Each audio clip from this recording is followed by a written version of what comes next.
Hello everyone, welcome to खुशी की दुनिया में आपका बहुत बहुत स्वागत है। यूँ तो यूँ तो दुनिया में कई तरह के मिरेकल्स हैं और हम सब उन्हीं मिरेकल्स के बारे में पढ़ करके सुन करके उनके बारे में और जानने की इच्छा रखते हैं। पर एक सबसे बड़ा मिरेकल्स है शायद हमारा खुद का ब्रेन। तो इसी ब्रेन के ज़रिए हम तमाम चीज़ों पे रिसर्च करते हैं और कई बार हम अपने ही ब्रेन की कदर भी नहीं करते हैं। हम ये जानते ही नहीं कि कितना कॉम्प्लेक्स है ये ब्रेन और हर काम करने में हमारे ब्रेन के कितने अलग-अलग हिस्से काम होते हैं, शामिल होते हैं। तो बात ये जब ब्रेन की हो रही है तो आज की ऑडियो बुक समरी भी इसी पे ही रिलेटेड है। तो आज की बुक समरी है brain rules bye John मेडिना। Doctor John मेडिना एक मॉलिक्यूलर बायोलॉजिस्ट और प्रोफेसर ऑथर है। वो टेररिस्ट रिसर्च इंस्टीट्यूट के फाउंडर डायरेक्टर है जिन्होंने बच्चों के कॉग्निटिव डेवलपमेंट पे ध्यान फोकस किया है।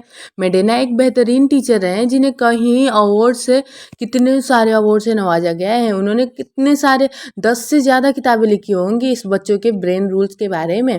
तो आज की ऑडियो बुक समरी में हम बच्चों के ब्रेन के रूल यानी हमारे ब्रेन के पूरी पोटेंशियल को हासिल करने में हेल्प करेगी। हम सीखेंगे कि अपनी मेमोरी और प्रॉब्लम सॉल्व करने की एबिलिटी को कैसे संभाला जाए, बढ़ाया जाए। साथ ही हम सीखेंगे कि बढ़ती उम्र में कैसे हम और अलर्ट बनते रहे। तो चलिए बिना देर के स्टार्ट करते हैं आज की summary brain rule by doctor मेडिना।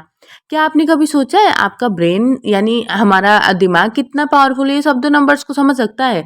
जब हम डरे या घबराए होते हैं तभी ये हमको एक जगह से दूसरी जगह जाने में हेल्प करता है। हमारा ब्रेन सिर्फ पावरफुल नहीं बल्कि बहुत तेज भी है। क्या आपने कभी सोचा है जब आप कुछ पढ़ते हैं तो कैसे सब कुछ समझ पाते हैं, या कितनी तेजी से किसी भीड़ में भी आप अपने दोस्त या जाना पहचाना चेहरा को सब पहचान लेते हैं। ये कमाल हमारे ब्रेन और उसके अंदर लाखों जो न्यूरॉन्स है उसका है।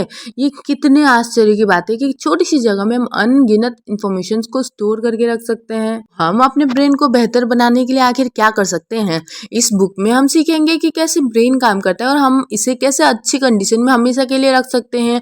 और हमारा ब्रेन जो है ये बहुत ही दिलचस्प और हैरान कर देने वाला ब्रेन है। इस बुक के जरिए हम अपने ब्रेन के बारे में बहुत कुछ जानेंगे क्योंकि हमारा ब्रेन हमारे लिए बहुत कुछ करता है। तो चलिए बढ़ते हैं चैप्टर्स की ओर। Exercise rule number 1, exercise boost brain power.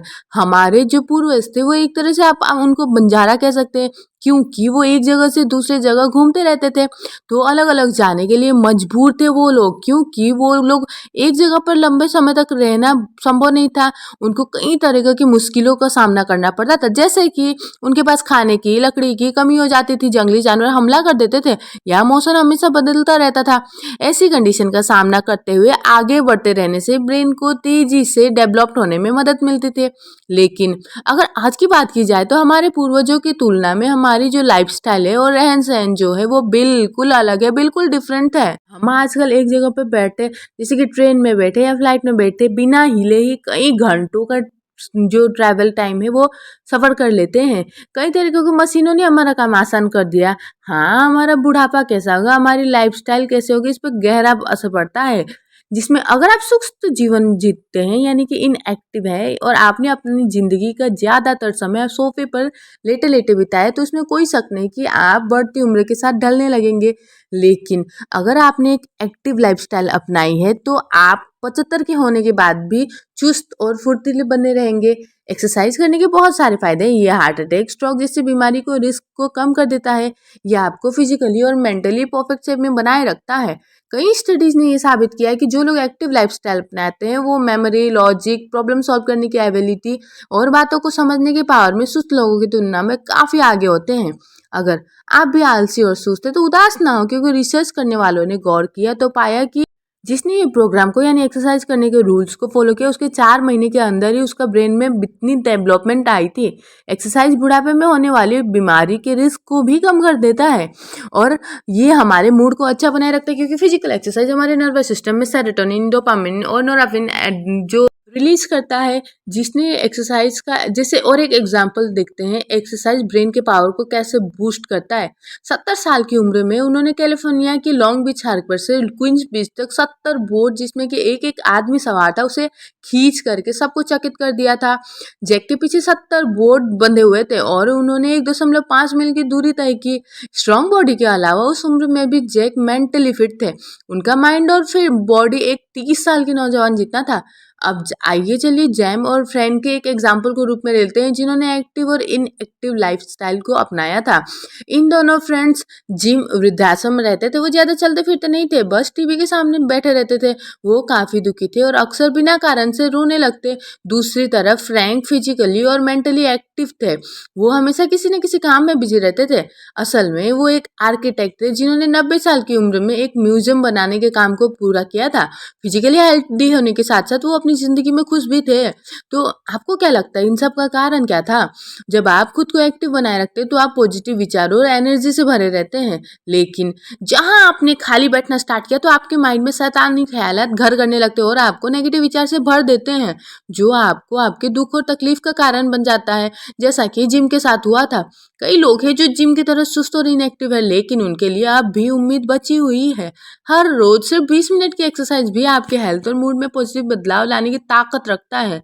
Survival rule number 2, the human brain इन्वॉल्व टू, यानी कि हमारे पूर्वजों ने कठोर वातावरण में बचने के लिए अपनी सिर्फ बॉडी का नहीं बल्कि अपने दिमाग का भी बहुत इस्तेमाल किया है। सिंबॉलिक रीजनिंग यहाँ इस्तेमाल करते हैं। तो सिंबॉलिक रीजनिंग है क्या? वो एक कला है जो जानवरों को अपने अलग अलग जो जानवरों से हमको इंसान को अलग बनाती है। ये उन चीज़ों को देखने की एबिलिटी है जो सच में मौजूद नहीं है। जैसे कि इमेजिन कीजिए कि आप अपने हाथ पर एक सीधी और लंबी लाइन ड्रॉ करते हैं। क्योंकि हमारे पास सिंबॉलिक रीजनिंग है अभी, इसीलिए हम समझ जाते हैं कि इसका मतलब या तो फिर अल्फ़ाबेट होगा, अल्फ़ाबेट आई होगा या फिर नंबर 1 होगा। सिंबॉलिक रीजनिंग से हमारे पूर्वजों को एक दूसरे के साथ में बातचीत करने की जो अलग अलग जो हमारे आगे कोई खतरा होगा या फिर कोई भी इंफॉर्मेशन देने के लिए हमको सावधान करने के लिए मदद करते थे, वो लोग इस तरीके से यूज़ करते थे। ये तो शुक्र है कि समय के साथ इंसान में कई बदलाव और कई डेवलपमेंट हुई और कुछ ऐसे सिंबल बन गए जैसे कि जिसे दुनिया में किसी भी कोने में रहेंगे तो भी समझ आ जाता था। जैसे कि रेड सिग्नल का मतलब होता है कि स्टॉप, जैसे कि थम्स अप का मतलब होता है ओके, वगैरह वगैरह। तो हम कई फील्ड में जैसे कि लैंग्वेज, आर्ट, पोएट्री में और या फिर सिंबॉलिक रीजनिंग को यूज़ करते हैं।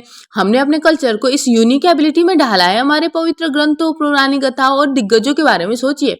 इंसान में सिंबॉलिक रीजनिंग की वजह से धर्म और कॉर्पोरेशन को बनाया। जानवर ये सब नहीं कर सकते हैं। नेचुरल सिलेक्शन ने हमारे कमजोर पूर्वजों को हटा दिया और ज़्यादा मजबूत लोगों का जीन्स अगली पीढ़ी के लिए चला दिया। फिर भी हिस्ट्री ने इसे अनदेखा किया। जब ईस्ट अफ्रीका में छोटी सी आबादी में धरती की शुरुआत की थी, तो आज आबादी 7 अरब तक कैसे पहुंच गई? तो इसका मतलब है, इसका रीजन है, इसका आंसर है बदलाव। तो इसे लड़ने के बजाय हमने बदलाव के साथ ढलना और उसे अपनाना सीखा। स्मिथसोनियन म्यूजियम में ह्यूमन ऑर्गेनिज्म के डायरेक्टर रिचर्ड पॉट्स इस थ्योरी को वेरिएबिलिटी सिलेक्शन थ्योरी कहते हैं। ये थ्योरी बताती है कि हमारे ब्रेन में 2 पावरफुल विशेषताएं हैं।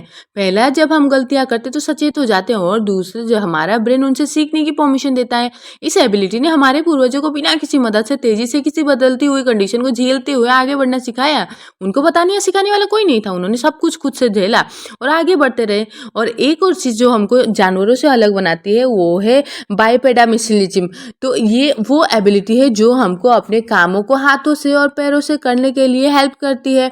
बट सबसे बड़ा जो इस चीज़ है जो हमको उन जानवरों से अलग करता है वो है हमारे ब्रेन का प्रीफ्रंटल कोस्ट। यानी कि प्रीफ्रंटल कोस्ट खास तौर पर प्रॉब्लम को सॉल्व करने, ध्यान फोकस करने और फिर नेचुरल सेंस या फिर इंथुजियाज्म को कंट्रोल करने में हेल्प करता है। एक कहानी सुनते हैं। एक कहानी है 25 साल के फिनिश के। तो फिनिश गेज वो रेल रोड कंस्ट्रक्शन टीम का एक हेड था। गेज और उसके परिवार उसके साथी उसे मजाकिया, स्मार्ट और मेहनती लड़का के रूप में याद करते थे। एक दिन क्या हुआ, काम के दौरान गेज एक भयानक दुर्घटना का शिकार हो गया। वो चट्टानों को हटाने के लिए ब्लास्टिंग की तैयारी कर रहा था, लेकिन धमाका समय से पहले हो गया और 3 फुट लंबा स्टील का रॉड सीधे गज के ब्रेन में के सेंटर में जाके घुस गया। उसे रॉड ने गेज के प्रीफ्रंटल कॉर्टेक्स को पूरी तरीके से डैमेज कर दिया था। ये किसी चमत्कार से कम नहीं था कि गेज की जान बच गई, लेकिन इस घटना ने उसकी जिंदगी बदल के रख दिया। हंसता मुस्कुराता गेज अब चिड़चिड़ा, गुस्सैल और झगड़ालू हो गया था। कुछ सालों बाद मिर्गी के दौरे की वजह से उसकी मृत्यु हो गई थी। Attention. Rule number 3, we don't pay attention to boring things, यानी हमें चीज़ों को सीखने के लिए ध्यान और अटेंशन देने की ज़रूरत होती है। आप जितना ज़्यादा ध्यान उस किसी चीज़ पे देते हो उतना ही ज़्यादा आप उसको याद रख पाएंगे। अब हर क्लासरूम में कोई या ऑफिस में कोई ये एक सवाल तो ज़रूर पूछा जाता है कि किसी का अटेंशन कैसे बनाए रखना चाहिए। बहुत सारी चीज़ें हमारा ध्यान भटकाती है। मान लीजिए कि आप कुछ पढ़ रहे हो तभी आपका कुत्ता आपके साथ खेलने लगता है या फिर आसपास कहीं गाड़ियाँ गुजरती है वगैरह वगैरह। जहाँ भी हमारा ध्यान होता है मेमोरी अपना असर डालते हैं वहाँ पे। Gums germs and steel book के ऑथर जेरेन डायमंड ने न्यू गिनी के एक जंगल में अपनी ट्रिप की और वहाँ के रहने वाले देसी जो न्यू गिनी के लोगों के साथ में बिताए हुए एक्सपीरियंस का शेयर किया। वहाँ के लोग वातावरण में बदलाव के नोटिस करने में, किसी चीज निशान का पीछा करने में और घर वापस लौटने के तरीके खोजने में माहिर थे। जेरेन जो शहर में रहते थे इनमें से कुछ भी नहीं करते थे। ये एक एग्जाम्पल है कैसे हम उन चीज़ों पर ध्यान नहीं देते हैं या नहीं देते जो हमारे कल्चर से जुड़ा होता है, जिस कल्चर में हम पले बड़े रहते हैं। जरा सोचिए, एक न्यू गिनी का बच्चा जिसका जन्म पालन पोषण सब न्यूयॉर्क में हुआ है, क्या आपको लगता है कि ये जो जिंदा रहने की उन टेक्निक्स को है वो कभी जान पाएगा जिसको जिंदा रखने के लिए वो हमारे उनके पूर्वज जानते हैं? जैसे कि इंटरेस्ट या फिर अटेंशन के उसकी इंटरेस्ट का भी अटेंशन के साथ में बहुत कनेक्शन होता है। मार्केटिंग प्रोफेशनल इस प्रिंसिपल का फायदा उठाते हैं। अपने एडवर्टीजमेंट में वो हमेशा कुछ नया और हट के कॉन्सेप्ट लाते हैं।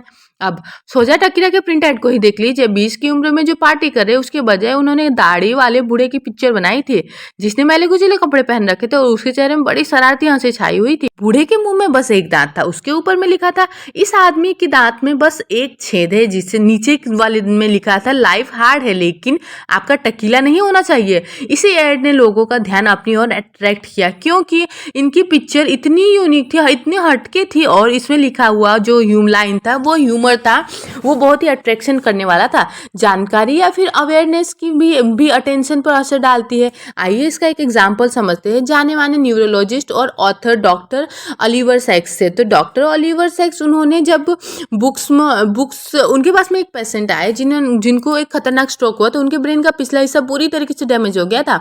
उसका असर ये हुआ कि वो अपनी बॉडी के लेफ्ट हिस्से में ना कुछ महसूस कर सकती थी और ना ही अपने लेफ्ट आंख में कुछ देख सकती थी।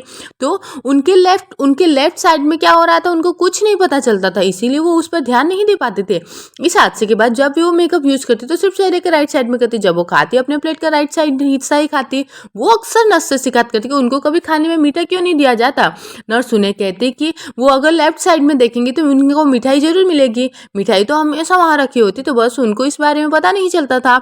Short term memory. Rule number 4, repeat to remember. हमारी मेमोरी हमको जिंदा रखने में मदद करती है। अगर हमारा ब्रेन इस बात को याद नहीं रखेगा कि हमको खाने की किस चीज से एलर्जी, तो हम वही चीज बार बार खा करके बीमार हो जाएंगे। एक्सपीरियंस हमारे ब्रेन को शेप देता है और हमको लंबे समय तक जीने के लिए हेल्प करता है, लेकिन असल में हमारी मेमोरी काम कैसे करती है? जर्मन के जो रिसर्चर हर्मन एबिनहॉस ने खुद पर एक्सपेरिमेंट कर इस सवाल का जवाब लेने की कोशिश की। उन्होंने 2303 अल्फाबेट वाले बेतुके शब्द बनाए जैसे कि ZUGRENTAZ और उनको याद रखने में अपनी पूरी जिंदगी लगा दी। इस एक्सपेरिमेंट के माध्यम से एबिनहॉस को एहसास हुआ कि मेमोरी की अलग अलग जो लाइफ स्पैन होती है, कुछ यादें जो होती है वो बस कुछ पलों के लिए याद रहती है और जबकि कुछ जिंदगी भर तक याद रह जाती है। एबिनहॉस ने बताया कि एक मेमोरी को लंबे समय तक याद रखने के लिए उनको बीच बीच में शब्दों को दोहराना पड़ता था। जितनी बार आप रिपीट करेंगे वो मेमोरी उतने लंबे समय तक बनी रहेगी। एबिनहॉस के काम के कारण इन सब्जेक्ट पर और भी स्टडी की गई। आप इस प्रिंसिपल को पढ़ाई करने में अप्लाई कर सकते हैं। अगर आपको बहुत कुछ याद करने की जरूरत है तो आप बिल्कुल ऐसा कर सकते हैं।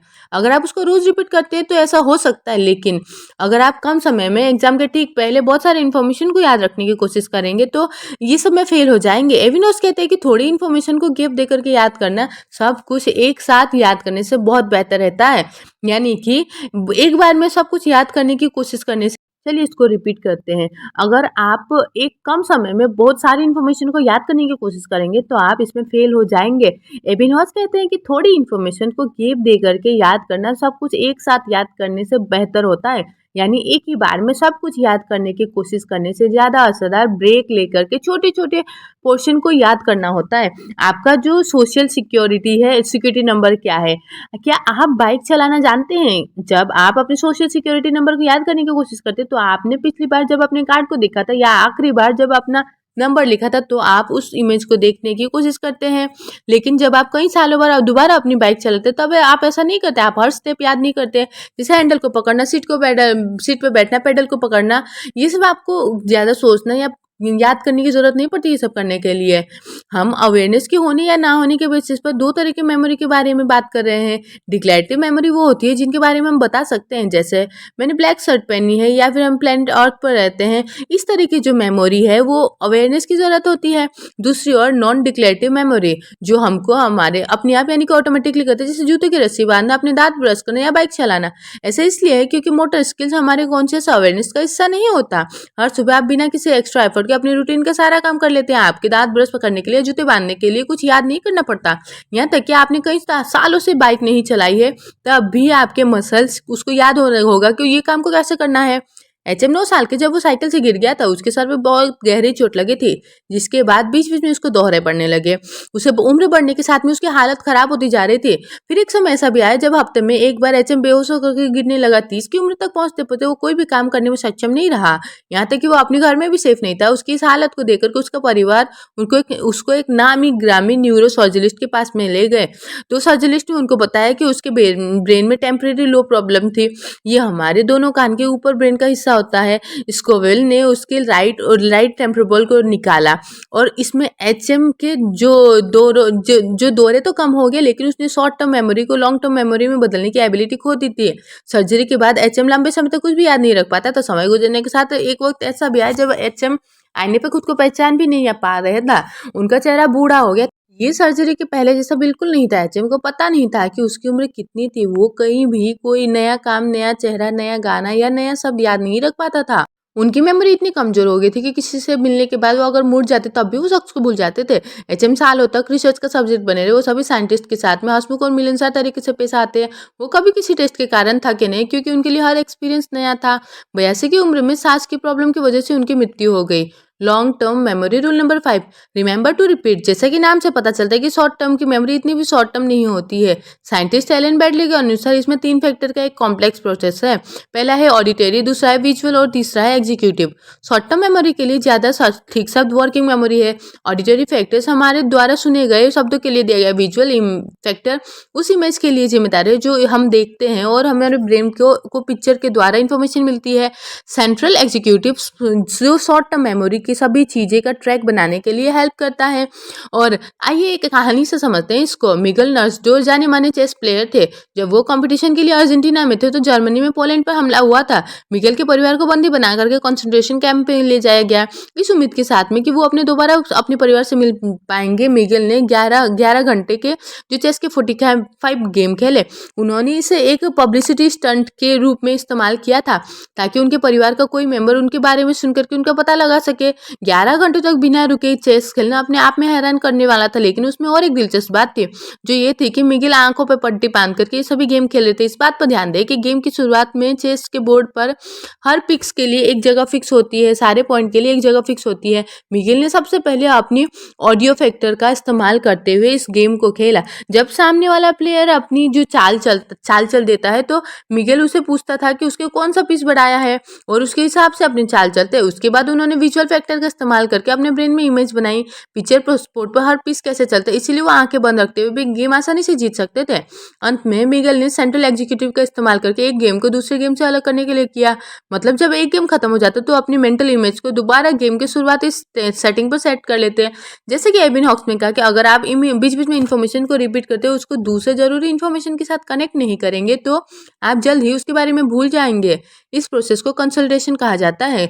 इस तरह हम अपनी शॉर्ट टर्म मेमोरी को लॉन्ग टर्म मेमोरी में बदल सकते हैं। आसान शब्दों में कंसोलिडेशन का मतलब होता है रिपीट करना और जोड़ना। अगर आप सच में कुछ याद करना, जोड़ना चाहते तो आपको हर बार रिपीट करना होगा। इसका मंत्र है रिपीट करें और कनेक्ट करें। आपको ये जानकर क्या हैरानी होगी कि आपके बचपन की यादें भी उतनी सटीक नहीं है जितना आप सोचते हैं। जैसे जैसे समय बीतता है, आपकी मेमोरी में किसी घटना के डिटेल्स मिटने लगते हैं, इसीलिए ब्रेन नए बातें नए घटना में जोड़ने लगता है। हमारा ब्रेन जो है वो दुनिया में एक्सपीरियंस की गई हर इन्फॉर्मेशन को अपने अंदर ले लेता है, इसीलिए ये हमारी पुरानी यादों को नई यादों के साथ में जोड़ने का टेक्निक यूज करता है। इसीलिए ब्रेन में हर चीज को समझने के लिए आसानी होती है। जैसे मान लीजिए कि 8 साल की उम्र में आपने बीच पे अपने पेरेंट्स के साथ में बहुत अच्छा समय बिताया होगा। 10 साल की उम्र तक उस डिटेल्स को आप सटीक समय तक याद रख पाएँगे। हो सकता है कि आपने अपनी डायरी पे लिखा हुआ हो, लेकिन 30 साल बाद आप उस डायरी को पढ़ेंगे तो उस दिन की मेमोरी वैसी नहीं होगी जो डायरी लिखते वक़्त थी। ऐसा इसीलिए होता है क्योंकि आपके एक नया एक्सपीरियंस उसको उसमें मेमोरी पर असर डालता है, जिस वजह से वो डिटेल्स मिटने लगती है। जिन बातों को हम बार-बार याद नहीं करते, वो बातें को ब्रेन अपने आप डिलीट करने लगता है। Rule number 6, sleep. नींद की कमी के कारण हम जो बदलाव फ़ील करते हैं, उस वजह से हम ओवर रिएक्ट करने लगते हैं और हम इसमें गलत नहीं है। स्टडी बार-बार इस बात को साबित करते हैं कि नींद की कमी हमारे बॉडी को गंभीर नुकसान पहुँचाती है। हम बिना रुके या बिना नींद लिए लगातार काम नहीं कर सकते क्योंकि हमारे बॉडी में जागने और सोने का एक ऑटोमेटिक सिस्टम बना हुआ है। जागना और सोना हमारे बॉडी के अंदर चल रही लड़ाई के रूप में बताया गया है। ये लड़ाई प्रोसेस सी और प्रोसेस एस के बीच में है। प्रोसेस सी उन हार्मोन्स और केमिकल से बना हुआ है जो हमको जगा रखने का काम करती है। दूसरी ओर प्रोसेस एस उन हार्मोन्स और केमिकल से बना हुआ है जिनका काम है हमको सुलाना। इस लड़ाई में जो प्रोसेस ज़्यादा हावी होता है उसके हारने की पॉसिबिलिटी ज़्यादा होती है। लेकिन ऐसा क्यों? ऐसा इसीलिए क्योंकि आप जितने लंबे समय तक जागते रहेंगे उतनी ज़्यादा आपको नींद आने लगेगी क्योंकि आपकी बॉडी बहुत ज़्यादा थक चुकी रहेगी। यहाँ तक कि दोपहर की जो उसकी झपकी लेना भी रिसर्च करने वाले लोगों के द्वारा हेल्दी कहा गया है। झपकी लेना इसका मतलब ये नहीं कि आप आलसी है या ज़्यादा सो रहे हैं। हमारी बॉडी को बस कुछ देर आराम करने का मौका चाहिए होता है, फिर चाहे कुछ मिनटों का ही क्यों ना हो। नासा द्वारा किए गए स्टडी से पता चला कि 26 मिनट की झपकी लेने के बाद में एक पायलट की परफॉर्मेंस 35% बढ़ गई और एक पता चला स्टडीज से कि 45 मिनट की झपकी लेने वाले स्टूडेंट की मेंटल जो प्रोग्रेस है वो काफ़ी बढ़ गई थे। तो आइए इस कहानी को समझते हैं। और एक कहानी 1965 में 17 साल के रैंडी गार्नर ने फैसला किया कि वो अपने साइंस प्रोजेक्ट के लिए 11 दिनों तक लगातार जागता रहेगा। उसने इस अद्भुत काम को सच में करके नहीं दिया खाया, बल्कि उसने कुछ साल लंबे समय तक नींद ना लेने वाले एक इंसान की एक रिकॉर्ड भी बनाया। लेकिन उसके बाद में अपने एक्सपेरिमेंट के दौरान रैंडी बहुत थका हुआ, चिड़चिड़ा और भुलक्कड़ जैसा बर्ताव करने लगा। उसमें अल्जाइमर जैसी बीमारी के लक्षण जैसे कि भ्रम, पागलपन और मेंटल कंफ्यूजन भी दिखाई देने लगे। रैंडी की बॉडी एक खराब हुई मशीन की तरह काम कर रही थी। अपने एक्सपेरिमेंट के आखिरी दिन उसकी उंगलियां कांपने लगी और ठीक से बोलने नहीं पाया। पूरी नींद लेना सिर्फ बच्चों के लिए जरूरी नहीं, बल्कि ये हमारे बॉडी के नेचुरल प्रोसेस है खुद को रिचार्ज करने का। पूरी नींद लेना हर उम्र के इंसान के लिए बहुत ज़रूरी होता है। जब आपको एग्जाम के लिए पढ़ने की किसी इंपॉर्टेंट प्रोजेक्ट पर काम करने की ज़रूरत होती है तो आपको बीच बीच में रेस्ट जरूर लेना चाहिए। जबकि लेने का मतलब आलसी होना नहीं होता, बल्कि ये हमको और ज़्यादा प्रोडक्टिव बनाता है। तो दोस्तों इस ही कहानी के साथ में ये अद्भुत समरी यहीं पे ख़त्म होती है। हमें अपने ही ब्रेन के बारे में लाजवाब लर्निंग्स दी जाती है। हमने इस बुक में ब्रेन के 6 रूल्स के बारे में सीखा जो कि हमको हमारी ज़िंदगी बदल सकती है। ब्रेन रूल नंबर 1 कहता है कि एक्सरसाइज सिर्फ फिजिकल नहीं बल्कि मेंटली हेल्थ को भी कवर करता है। ये हमको बेहतर सुंदर तरीके से बढ़ती उम्र की ओर ले जाता है। ब्रेन रूल नंबर 2 ने हमको ये बताया कि समय के साथ में हमारा ब्रेन भी डेवलप होता है, उसके कई बदलाव आते हैं। इसमें बदलते हुए वातावरण के अनुसार खुद को ढालते हुए हमको जिंदा हेल्प करता है। ब्रेन रूल नंबर 3 ये इसने हमको हमारे अटेंशन, हमारी मेमोरी, इंटरेस्ट और अवेयरनेस के प्रभाव के बारे में बताया। हम इस बात पे ज़्यादा ध्यान देते हैं कि हमारे कल्चर के लिए क्या इंपॉर्टेंट है, जो चीज़ एक्स्ट्रा ऑर्डिनरी और हमारे समझ द्वारा समझा जाता है। रूल नंबर 4 ने हमको समझाया कि एक साथ बहुत सारी इन्फॉर्मेशन को याद करने के बजाय थोड़ा थोड़ा याद करना ज़्यादा असरदार होता है। हमको बीच बीच में ब्रेक लेने की और उसको इन्फॉर्मेशन को रिपीट करने की जरूरत है ताकि हम उसको और याद रख सके। ब्रेन रूल नंबर 5 ने हमको कंसोलिडेशन के बारे में सिखाया। रिपीट करना और कनेक्ट करना शॉर्ट टर्म मेमोरी को लॉन्ग टर्म मेमोरी में बदल देता है। रूल नंबर 6 ने हमको याद दिलाया कि नींद लेना कितना ज़रूरी है। ये हमको पहले से ज़्यादा स्मार्ट और हेल्दी बनने में मदद करता है। हमारा ब्रेन एक मसल की तरह है, इसे एक्सरसाइज की ज़रूरत तो है लेकिन हमको रेस्ट की भी ज़रूरत है। तो उम्मीद करते हैं ये रूल्स आपके माइंड के कैपेसिटी को बढ़ाने में आपकी मदद करेगी। हमारा ब्रेन इन्फॉर्मेशन को प्रोसेस करने वाला एक बेहतरीन सिस्टम है और देखा जाए तो ये अब तक का सबसे बेमिसाल और कॉम्प्लेक्स मशीन है जो हमको कमाल भी दिखाता है और हैरान भी करता है। तो इसका अच्छे से ख्याल रखें, उसके अनलिमिटेड पोटेंशियल को अनलॉक करने की कोशिश करें क्योंकि हमें यकीन है कि इसकी पावर जो है ये हमको अचंभित कर देगी, चौंका देगी।